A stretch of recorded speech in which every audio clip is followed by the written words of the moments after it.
Hi friends, మీరు చూస్తున్నారు Telugu future tech blogs. So ఈరోజు ఏంటంటే మనం సామ్సంగ్ గెలాక్సీ Z Fold 7 ఈ మొబైల్కి సంబంధించిన ఫుల్ డీటెయిల్స్ అయితే చూద్దాము. ఇది గ్లోబల్ వైజ్గా లాంచ్ అయింది, ఆల్రెడీ ఇండియాలో కూడా లాంచ్ అయింది అనమాట.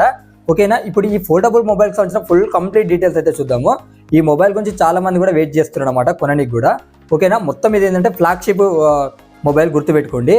ప్రాసెసర్ కానీ ఇక్కడ మీరు వేలుగా హైలైట్ చేస్తుంది ఏంటంటే ఫోల్డబుల్ మొబైల్లో మాదే స్లిమ్మెస్ట్ ఫోల్డబుల్ మొబైల్ అని కూడా చెప్తున్నారు. ఓకేనా, అది ఎంత స్లిమ్ ఉంది ఏంటనేది నేను డిపార్ట్మెంట్ వైజ్గా నేను చెప్తాను అనమాట. ఫస్ట్ ఏంటంటే ఈ మొబైల్కి ఫస్ట్ మనం ఏంటంటే బిల్డ్ క్వాలిటీ చూద్దాం అనమాట. దీనికి డిస్ప్లేకి ప్రొటెక్షన్గా చూసుకున్నట్టయితే Corning Gorilla Glass ceramic 2 protection అయితే యూజ్ చేయడం జరిగింది. ఇక దీని ఫ్రేమ్ చూసుకున్నట్టయితే వీళ్ళు ఏం చెప్తున్నారంటే అడ్వాన్స్డ్ ఆర్మర్ అల్యూమినియం అయితే యూజ్ చేసినట్టుగా వీళ్ళు చెప్తున్నారు. అదే హింజ్కి చూసుకున్నట్టయితే armour flex hinge advanced armour aluminium frame అయితే యూజ్ చేసినట్టుగా వీళ్ళు చెప్తున్నారు అనమాట. దీనికి వాటర్ రెసిస్టెన్సీ చూసుకున్నట్టయితే IP48 రేటింగ్ అయితే దీనికి ఉంటుంది, అది గుర్తుపెట్టుకోండి. ఇక దీన్ని డిస్ప్లే డీటెయిల్స్కి వెళ్ళినట్టయితే మెయిన్ డిస్ప్లే అనమాట. ఓకేనా, గుర్తుపెట్టుకోండి. దీని మెయిన్ డిస్ప్లే సైజ్ చూసుకున్నట్టయితే 8 ఇంచెస్ ఉంటుంది. Quad HD Plus 2K dynamic AMOLED display ఉంటుంది. ఇది 120Hz డిస్ప్లే రిఫ్రెష్ రేట్ ఉంటుంది. 2600 నిట్స్ వచ్చేసి పీక్ బ్రైట్నెస్ లెవెల్స్ ఉంటాయి, అది గుర్తుపెట్టుకోండి. అలాగే దీని కవర్ డిస్ప్లే సైజ్ చూసుకున్నట్టయితే 6.5 ఇంచెస్ ఉంటుంది. HD Plus dynamic 2K AMOLED display ఉంటుంది. ఇది కూడా ఏంటంటే 120Hz డిస్ప్లే రిఫ్రెష్ రేట్తో వస్తుంది. 2600 నిట్స్ వచ్చేసి పీక్ బ్రైట్నెస్ లెవెల్స్ ఉంటాయి. ఇక దీంట్లో ప్రాసెసర్ చూసుకుంటే ఫ్లాగ్షిప్ ప్రాసెసర్ యూజ్ చేయడం జరిగింది. Qualcomm Snapdragon 8 ఎలీట్ ప్రాసెసర్ అయితే యూజ్ చేయడం జరిగింది ఫర్ గెలాక్సీ అని చెప్తున్నారు. నాకు తెలిసి వీళ్ళు ఇంకా ఆ ప్రాసెసర్ని సపరేట్గా ఆప్టిమైజేషన్ చేసుకున్నట్టు, అందుకే ఫర్ గెలాక్సీ అని అక్కడ యాడ్ చేయడం జరిగింది. దీంట్లో ర్యామ్ వేరియంట్స్ చూసుకున్నట్టయితే 12GB 16GB ర్యామ్ వేరియంట్స్ ఉంటాయి, అది గుర్తుపెట్టుకోండి. ఇక దీంట్లో బ్యాటరీ అండ్ ఛార్జింగ్ చూసుకున్నట్టయితే 4400 mAh బ్యాటరీ ఉంటుంది. 25 వాట్స్ వైడ్ ఛార్జింగ్కి 25 వాట్స్ వైర్లెస్ ఛార్జింగ్ అయితే సపోర్ట్ చేస్తుంది, అది గుర్తుపెట్టుకోండి. దీంట్లో కెమెరా సెటప్ చూసుకున్నట్టయితే ఫ్రంట్ కెమెరా చూసుకున్నట్టయితే 10 మెగాపిక్సెల్ ఉంటుంది. అలాగే కవర్ డిస్ప్లే ఫ్రంట్ కెమెరా ఉంటుంది కదా, అది కూడా 10 మెగాపిక్సెల్ ఉంటుంది, అది గుర్తుపెట్టుకోండి. ఓకేనా, ఇక బ్యాక్ కెమెరా చూసుకున్నట్టయితే మంచి కెమెరాస్ని ఇవ్వడం జరిగింది అనమాట. 200 మెగాపిక్సెల్ మెయిన్ కెమెరా ఉంటుంది, విత్ OIS తో వస్తుంది. సామ్సంగ్ HP2 సెన్సార్ అయితే యూజ్ చేయడం జరిగింది. ఇది మెయిన్ కెమెరా. OIS అంటే optical image stabilisation. 12 megapixel ultra wide angle lens ఉంటాయి. అలాగే దీంతో పాటు 10 మెగాపిక్సెల్ టెలిఫోటో లెన్స్ కూడా ఇవ్వడం జరిగింది. దీన్ని మీరు యూజ్ చేసి 3x ఆప్టికల్ జూమ్ అయితే చేయొచ్చు, అది మీరు గుర్తుపెట్టుకుంది అనమాట.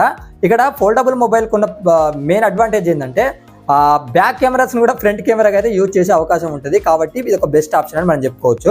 ఇక దీనికి అడిషనల్ ఫీచర్స్ చూసుకున్నట్టయితే Android 16తో వస్తుంది, One UI 8 మీద వస్తుంది, అది గుర్తుపెట్టుకోండి. 7 years ఆఫ్ సాఫ్ట్వేర్ అప్డేట్స్ కూడా వీళ్ళు ఇస్తామని చెప్తున్నారు. సైడ్ ఫింగర్ ప్రింట్ సెన్సర్ ఉంటుంది, డ్యూయల్ స్టీరియో స్పీకర్స్ ఉంటాయి, Wi-Fi 7 Bluetooth 5.4 సపోర్ట్ చేస్తుంది, USB Type-C వస్తుంది, USB 3.2 Gen 1 పోర్టుకు సపోర్ట్ చేస్తుంది, NFC సపోర్ట్ కూడా దీనికి ఉంటుంది, అది మీరు గుర్తుపెట్టుకోండి. ఇక దీన్ని థిక్నెస్లు చూడండి.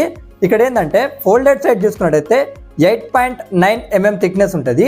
అన్ఫోల్డ్ సైడ్ చూసుకున్నట్టయితే 4.2 mm థిక్నెస్ మాత్రమే ఉంటుంది, అది గుర్తుపెట్టుకోండి. 4.2 mm థిక్నెస్ అంటే అసలు చాలా స్లిమ్మెస్ట్ ఫోన్ అనమాట. మనము చాలా సన్నగా ఉంటుంది, అది మీరు గుర్తుపెట్టుకోండి. వెయిట్ చూసుకున్నట్టయితే 215 grams వెయిట్ ఉంటుంది అనమాట. ఒక ఫోల్డెడ్ సైడ్ అయినా సరే 8.9 mm థిక్నెస్ అంటే మంచిదే అని మనం చెప్పుకోవచ్చు అనమాట. ఫోల్డ్ సైడ్ అయినా అన్ఫోల్డ్ సైడ్ అయినా మొబైల్ చాలా బాగుంటుంది, పట్టుకున్నప్పుడు అయితే మంచి ఎక్స్పీరియన్స్ అయితే ఉండే అవకాశం ఉంటుంది. ఇక వీటి ప్రైజెస్ చూసుకుందాం. ఓకేనా, ప్రైజెస్ చూసుకుంటే 12GB 256GB మోడల్ ప్రైస్ చూసుకున్నట్టయితే 1,74,999 రూపాయలు పెట్టారు. 12GB 512GB మోడల్ ప్రైస్ చూసుకున్నట్టయితే 1,86,999 రూపాయలు అయితే పెట్టడం జరిగింది.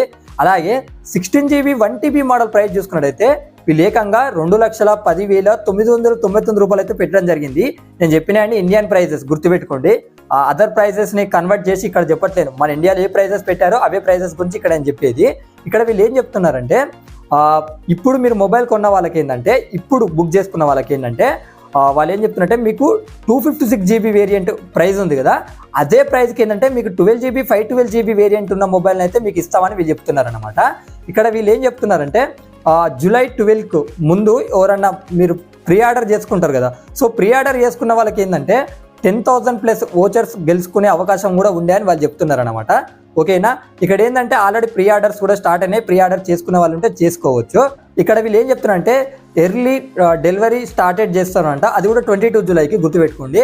22 జూలైకి అయితే నుంచి అయితే వీళ్ళు తొందరగా అయితే డెలివరీ చేస్తారని వీళ్ళు చెప్తున్నారు అనమాట. రేపు ఏంటంటే మన ఛానల్లో సామ్సంగ్ గెలాక్సీ Z Flip 7 దీనికి సంబంధించిన కంప్లీట్ డీటెయిల్స్ కూడా మన ఛానల్లో వస్తాయి. సో మిస్ కాకుండా ఉండాలనుకుంటే మన ఛానల్ని సబ్స్క్రైబ్ చేసుకోండి. ఇంకోటి ఏంటంటే యూట్యూబ్లో ప్రతి ఇన్ఫర్మేషన్ ఇవ్వడానికి కొద్దిగా ఇబ్బంది అవుతుంది. ఈ వీడియో కింద డిస్క్రిప్షన్లో మన వాట్సాప్ ఛానల్ లింక్ ఉంది. అక్కడ కూడా ఎప్పటికప్పుడు ఆఫర్స్ కానీ లేకపోతే మొబైల్ లాంచెస్ కానీ ఏమైనా లీక్డ్ స్పెసిఫికేషన్స్ ఇలాంటివి ఏమైనా ఉన్నా కూడా ఓకేనా వెంటనే అలా అయితే నేను పోస్ట్ చేస్తాను కాబట్టి మీరు అక్కడ నుంచి కూడా ఫాలో చేయొచ్చు.